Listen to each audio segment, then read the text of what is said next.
Aquí, no solo contamos historias, te invitamos a vivir el miedo. Cada semana, nos adentramos en los rincones más oscuros de la mente humana y los lugares más aterradores del mundo.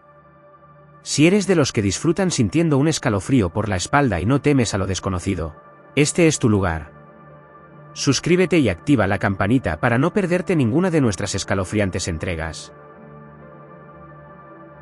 La cabaña de la montaña olvidada. El doctor Elías Torres había dejado atrás el mundo para encontrar la paz en una cabaña aislada, en la ladera del Monte Perdido, en los Pirineos. Era un hombre de ciencia, un neuropsicólogo de prestigio que había colapsado bajo el peso de su propia mente. Demasiados casos, demasiadas vidas rotas que había intentado reconstruir. Ahora, solo buscaba el silencio. Su única conexión con la civilización era una antigua radio de onda corta y su fiel perro, un pastor belga llamado Nala. La cabaña, un viejo refugio de pastores, era un lugar que parecía detenido en el tiempo. Sin electricidad, sin teléfono, solo el crepitar de la leña en la chimenea y el aullido del viento. Un día, mientras reparaba un viejo radiador, encontró un diario de cuero escondido en un doble fondo de la pared. Las páginas, amarillentas y frágiles, estaban llenas de una caligrafía temblorosa, casi ilegible. Pertenecían a un hombre llamado Javier, el antiguo dueño de la cabaña, que databa de los años 70. Las primeras entradas del diario eran las típicas de un ermitaño, la descripción del clima, la observación de la fauna local. Pero a medida que avanzaba, el tono se volvía más oscuro. Javier escribía sobre una presencia. Una presencia que se manifestaba a través del silencio. Decía que la montaña, en ciertas noches de niebla, tenía un silencio diferente, uno que no era la ausencia de sonido, sino un sonido en sí mismo. Un sonido que lo estaba volviendo loco. El silencio lo seguía, lo acechaba. Se manifestaba en el susurro del viento, en el crujido de la madera, en el eco de su propia voz. Javier escribió que el silencio tenía un nombre, la entidad del olvido. Se alimentaba de los recuerdos, de la identidad. Dejaba a las personas como cáscaras vacías. Elías se rió. Un fantasma de sonido. Tonterías. Pero a medida que pasaban los días, el clima en la montaña cambió. Una niebla espesa y blanca, casi sobrenatural, descendió de la cumbre y se quedó suspendida en el aire. El aire se hizo pesado, denso.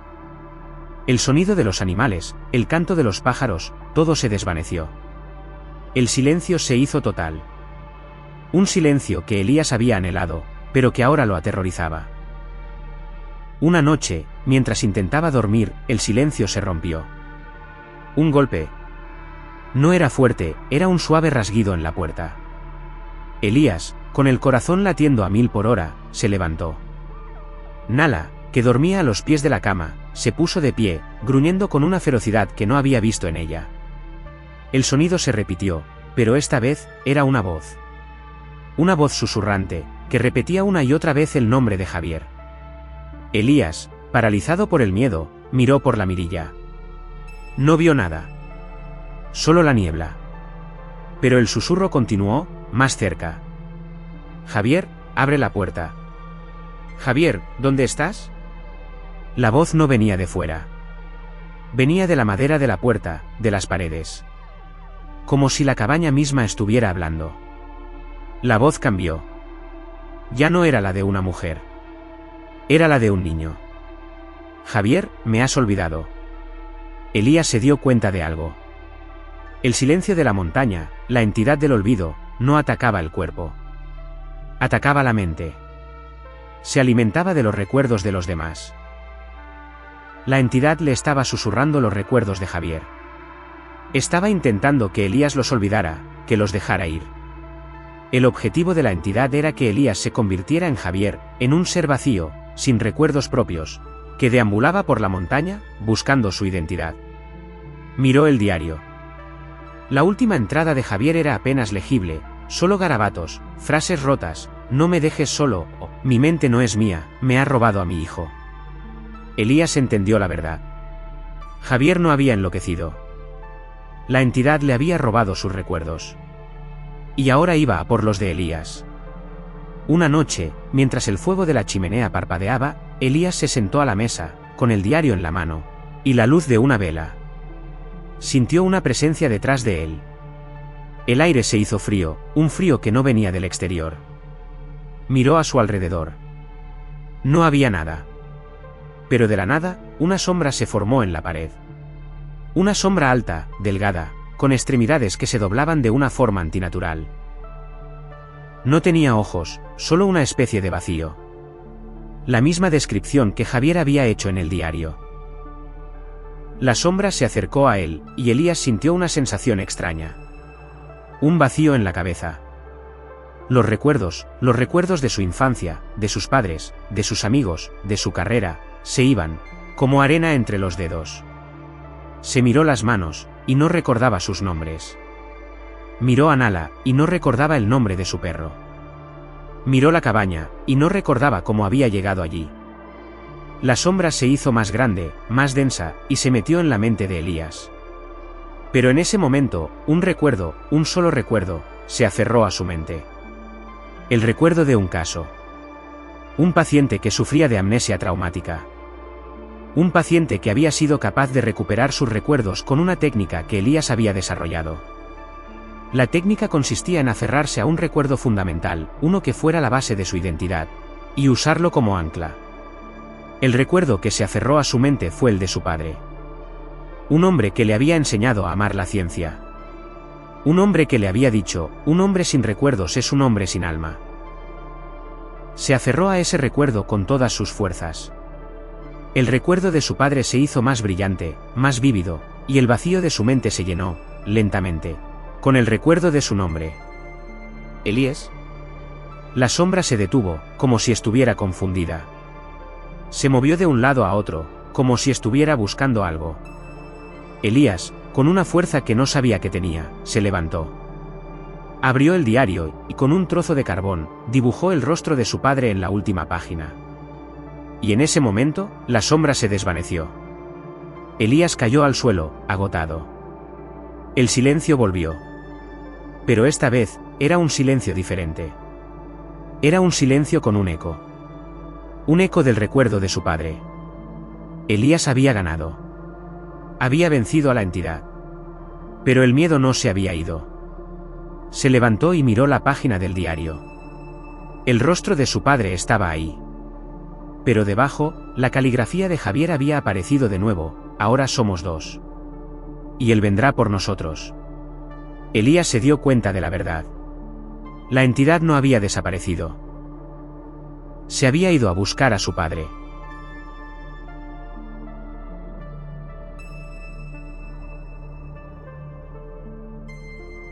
La sombra, en el reflejo. La vida de un artista es a menudo un reflejo de su interior, y para Elara, una pintora hiperrealista, era una ventana a sus miedos más profundos. A sus 30 y tantos años, había alcanzado un éxito considerable, no por sus retratos de personas, sino por sus cuadros de espejos.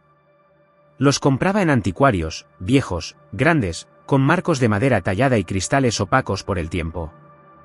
No los usaba para verse a sí misma, sino para capturar los reflejos de la realidad, creando cuadros que eran a menudo más reales que la vida. Elara creía que el verdadero ser de una persona no estaba en su rostro, sino en las sombras que los rodeaban, en las distorsiones que se revelaban en un reflejo. Su última adquisición era un imponente espejo veneciano del siglo XVIII, con un marco de plata que parecía una enredadera de serpientes. Lo instaló en su taller, un ático amplio con grandes ventanales que daban a los tejados de Barcelona.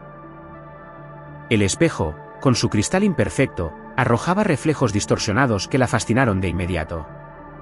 Sin embargo, en la primera noche, notó algo extraño. En el reflejo, las sombras eran más oscuras. No eran el negro que conocía, sino un negro absoluto, un vacío que parecía absorber la luz. Pensó que era una imperfección, pero a medida que pasaban las horas, las sombras se movían. Se alargaban y se contraían con cada movimiento que ella hacía, como si estuvieran vivas. A medida que los días se convertían en semanas, Elara se obsesionó con el espejo.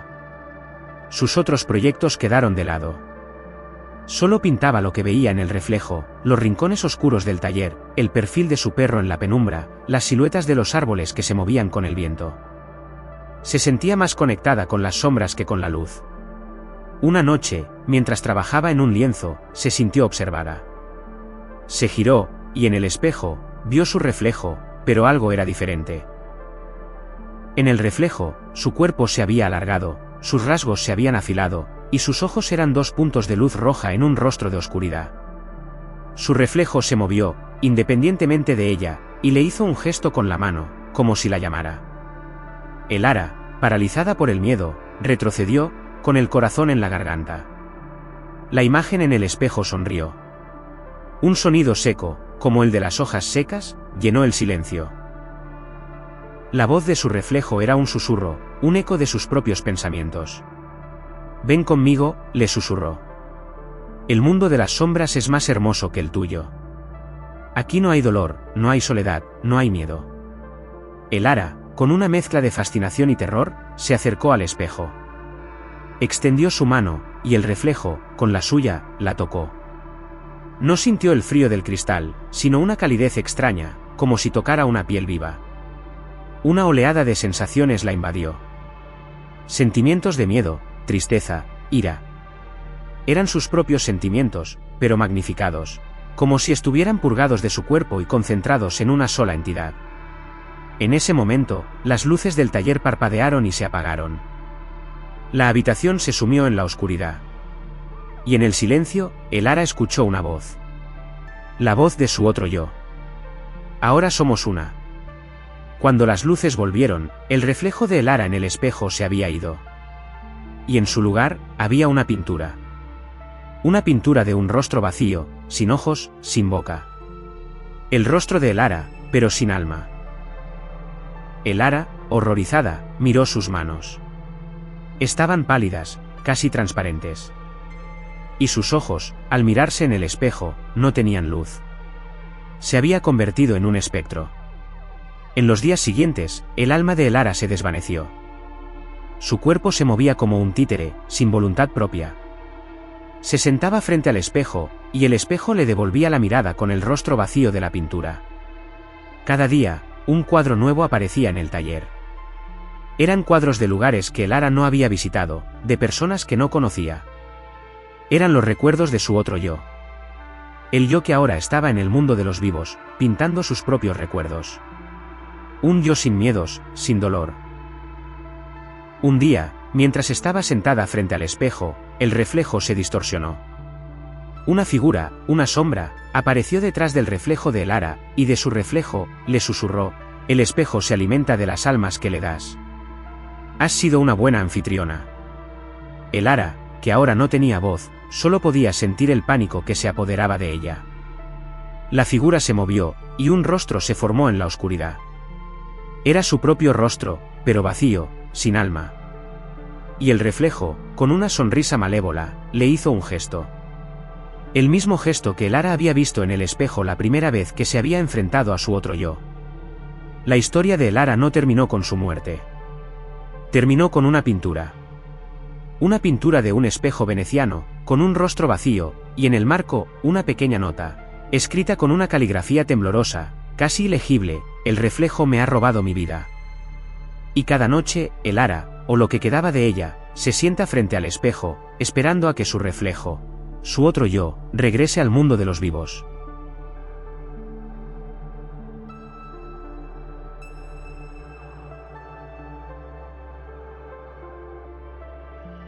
El eco de la vía muerta. Lucas era un geólogo especializado en terrenos abandonados, una especie de arqueólogo de la decadencia. Su último encargo lo llevó a las afueras de una pequeña ciudad en el sur de España, donde una antigua línea de ferrocarril había sido desmantelada décadas atrás.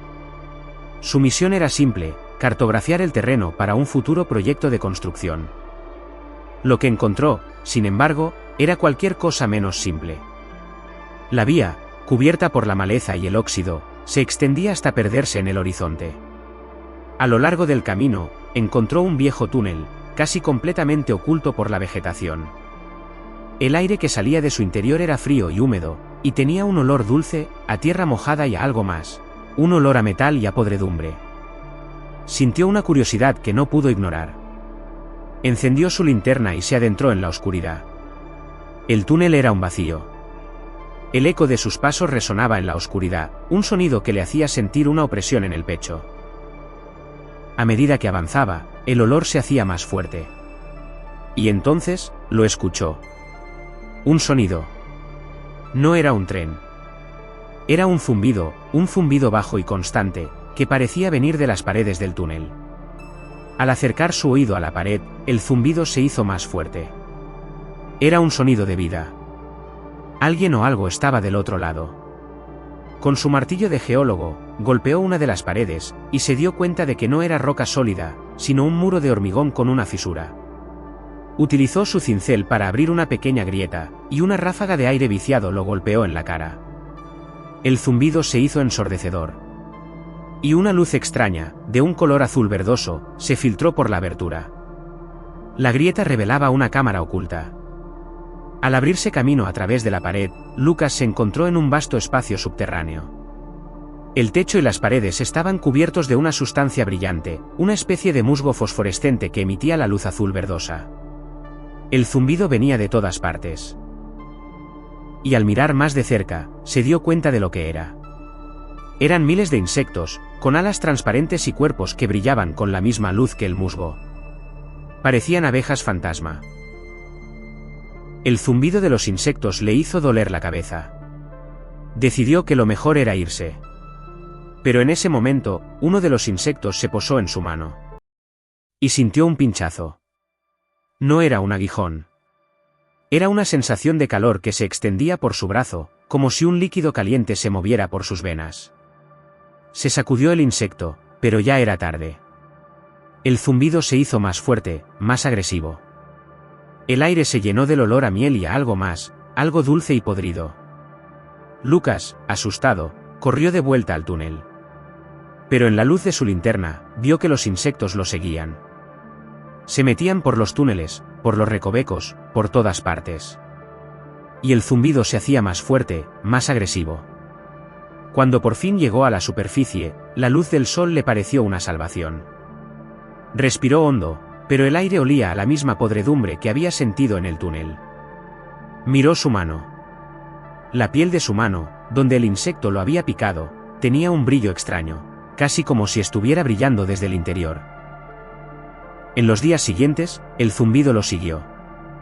Venía de todas partes. De las paredes de su casa, del techo, de la televisión. No podía dormir. El olor a miel y a podredumbre se hizo más fuerte. El brillo de su mano se extendió por todo su cuerpo, hasta que sintió que su propia piel se había vuelto luminosa. Un día, mientras estaba en su coche, vio algo en el espejo retrovisor. Un convoy de camiones se dirigía hacia el túnel. Eran los obreros del proyecto de construcción. Lucas, con un terror que lo heló, se dio cuenta de que iba a ser demasiado tarde. Los insectos habían encontrado una nueva forma de salir. Se bajó del coche, y al ver su reflejo en el cristal, las abejas, las mismas que había visto en la cueva, salieron volando de su cuerpo. Eran miles, millones. Se dirigieron a los camiones, volando en formación. En ese momento, se dio cuenta de la verdad. Las abejas no vivían en la cueva. La cueva era una tumba. Un lugar donde las abejas llevaban a sus víctimas para que se descompusieran y se convirtieran en miel. Y él, sin saberlo, se había convertido en su próxima colmena. El zumbido de los insectos se hizo ensordecedor. Se metieron en su boca, en sus oídos, en sus ojos. No eran abejas. Eran parásitos que se alimentaban de la carne humana. Y su zumbido era su forma de comunicarse, de atraer a sus presas. Lo último que vio fue su cuerpo, cubierto de abejas que brillaban en la oscuridad. Y lo último que sintió fue el zumbido de las abejas, que se hacía más y más fuerte, hasta que su propia mente se convirtió en parte del zumbido. Y el silencio, que tanto le gustaba, se perdió para siempre, reemplazado por el eterno eco de la vía muerta.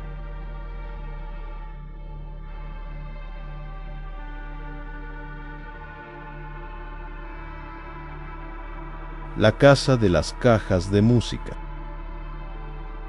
La historia de Elisa, una joven conservadora de antigüedades, comenzó con un encargo inusual. Un anciano excéntrico, un hombre sin nombre que vivía en una vasta mansión en los acantilados de la costa de Cantabria, Le había legado su colección de cajas de música. La colección era legendaria, se rumoreaba que eran más de 1000 piezas, cada una con su propia historia. La única condición del legado era que Elisa debía catalogar cada pieza en la misma mansión, una casa tan vieja y silenciosa que el tiempo parecía haberse detenido en sus pasillos. La mansión, con sus grandes ventanales que daban al mar y sus interminables pasillos, era un lugar de una belleza opresiva. El anciano no había dejado nada, solo las cajas de música, apiladas en el salón principal, como una colina de madera y metal. La tarea de Elisa era simple: abrir cada caja, escuchar la melodía, e intentar descifrar su origen. Su única compañía era el aullido del viento que se colaba por las ventanas y el sonido de las olas rompiendo contra los acantilados. La primera caja era de madera de nogal, con una bailarina que giraba sin cesar. La melodía era una simple y dulce tonada. Las siguientes eran igual. Pero a medida que avanzaba en la colección, las melodías cambiaban. Se volvían más complejas, más extrañas, más perturbadoras. Una caja tocaba una melodía que sonaba a un lamento. Otra, una melodía que se repetía sin cesar, con un tono chirriante, como si alguien estuviera aullando. Elisa sintió un escalofrío. La música no era solo música. Era algo más. Una noche, mientras trabajaba en una caja de música con un mecanismo de marfil tallado en forma de huesos de pájaro, notó algo extraño. La caja, al abrirla, no tocaba ninguna melodía. En su lugar, emitía un sonido. Un sonido de un grito de agonía. Un grito humano. El sonido, que parecía venir de las entrañas de la caja, era tan real, tan aterrador, que Elisa, con el corazón en la garganta, la cerró de golpe. A partir de esa noche, el terror se apoderó de ella. El grito se repetía en su cabeza, un eco que no podía ignorar. Las cajas de música, que antes eran hermosas, se habían convertido en un símbolo de horror. De repente, una nueva melodía apareció. Era la melodía de su infancia. Una canción de cuna que su abuela le cantaba. El corazón de Elisa dio un vuelco. La melodía era tan vívida, tan real, que se sintió transportada a su infancia. Pero había algo diferente. La canción de cuna, a medida que avanzaba, cambiaba, se volvía más distorsionada. La voz de su abuela se convertía en un susurro, y el susurro en un grito.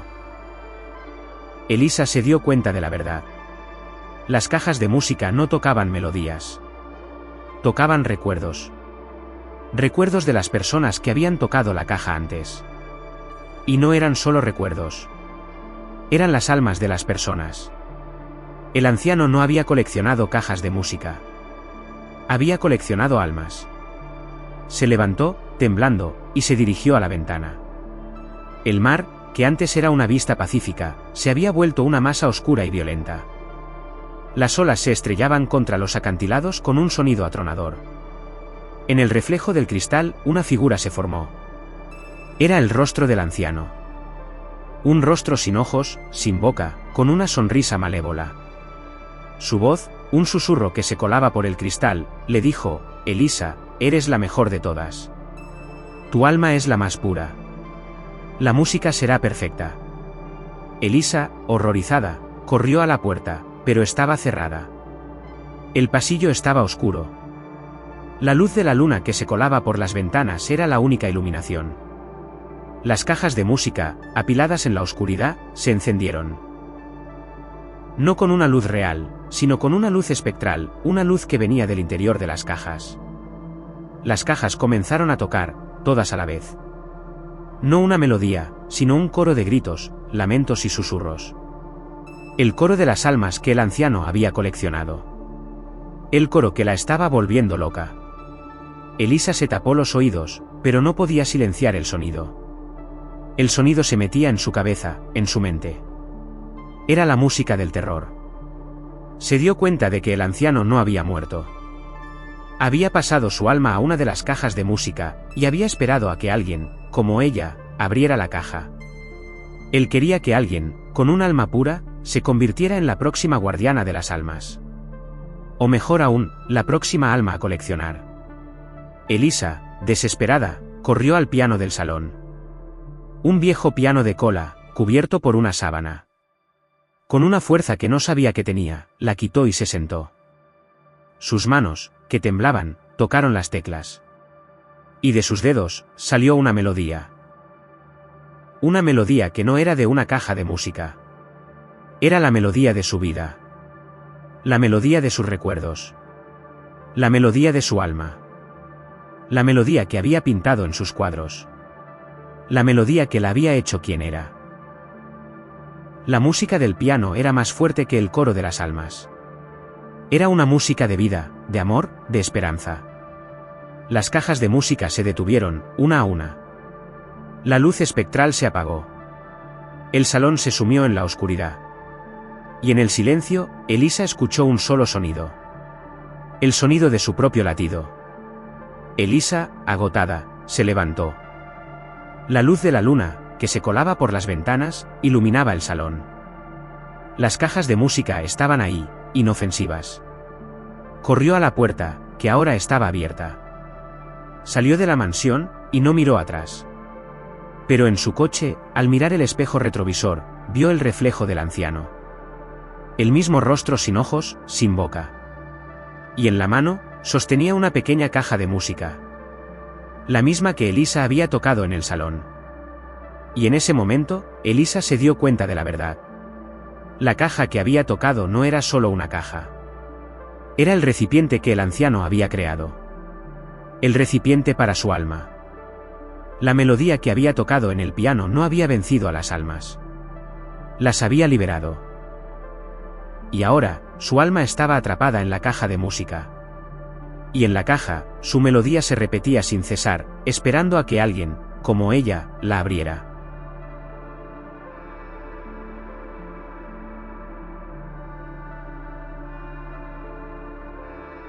La estación del último tren. Elías era un fotógrafo de paisajes urbanos abandonados, un cronista de la decadencia. Su último proyecto lo llevó a los rincones olvidados de las antiguas líneas de metro de Madrid. Un día, siguiendo un rumor de un viejo empleado, se aventuró en la línea 7, en un tramo que había sido clausurado en los años 80 por una falla estructural.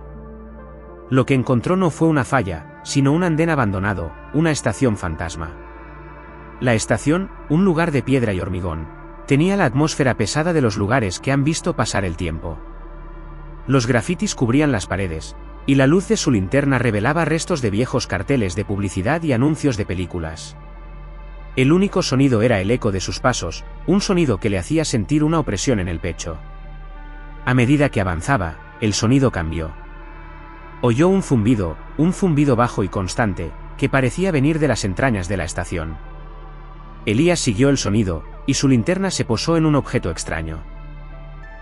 Una antigua caja de control eléctrica, del mismo modelo que había visto en viejas fotografías del metro. La caja estaba oxidada, pero el zumbido venía de su interior. Al acercar su oído, el zumbido se hizo más fuerte. Era un sonido de vida. Y un olor a ozono y a metal quemado, llenó el aire. Con su cámara, una vieja Olympus Home 1, Elías hizo una foto de la caja. El flash, un destello cegador en la oscuridad, reveló algo más que la caja. Reveló un rostro. Un rostro que se formó en la oscuridad, en la sombra de la caja. Un rostro de un hombre con los ojos vacíos, un rostro de terror. Elías, paralizado por el miedo, retrocedió. En los días siguientes, el zumbido lo siguió. Venía de todas partes. De las paredes de su apartamento, de la televisión, del teléfono. Y un olor a ozono y a metal quemado, llenó el aire de su casa. Las fotos que había tomado en la estación, al revelarlas, mostraban algo más que la caja de control. Mostraban figuras, siluetas borrosas de hombres y mujeres, que se formaban en las sombras de las fotos. Eran fantasmas. Los fantasmas de los pasajeros que se habían perdido en la estación fantasma. Una noche, mientras trabajaba en una foto, el zumbido se hizo ensordecedor. Las luces de su apartamento parpadearon y se apagaron. La habitación se sumió en la oscuridad. Y en el silencio, Elías escuchó un sonido. No era un zumbido.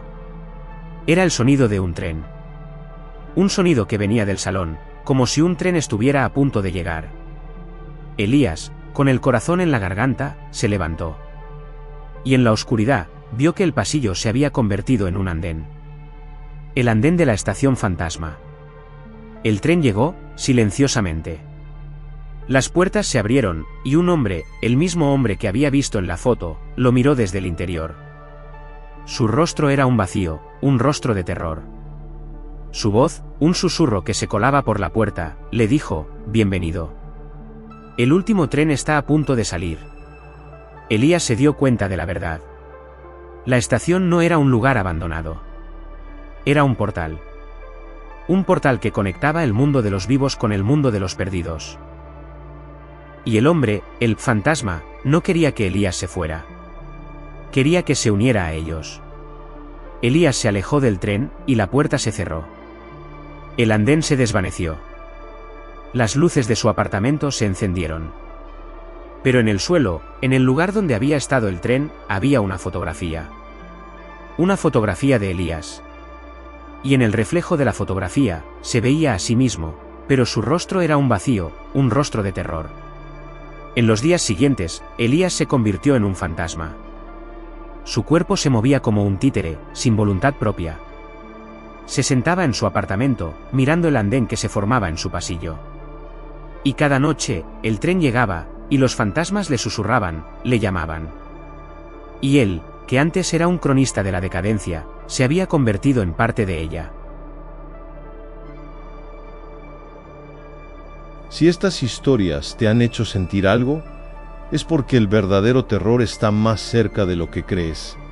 Si te atreves a más, suscríbete y activa la campana para no perderte el próximo vídeo. Con esto, nuestra sesión de relatos de hoy llega a su fin. Espero que te hayan gustado. Recuerda, a veces, la oscuridad es el único lugar donde podemos encontrar la verdadera luz.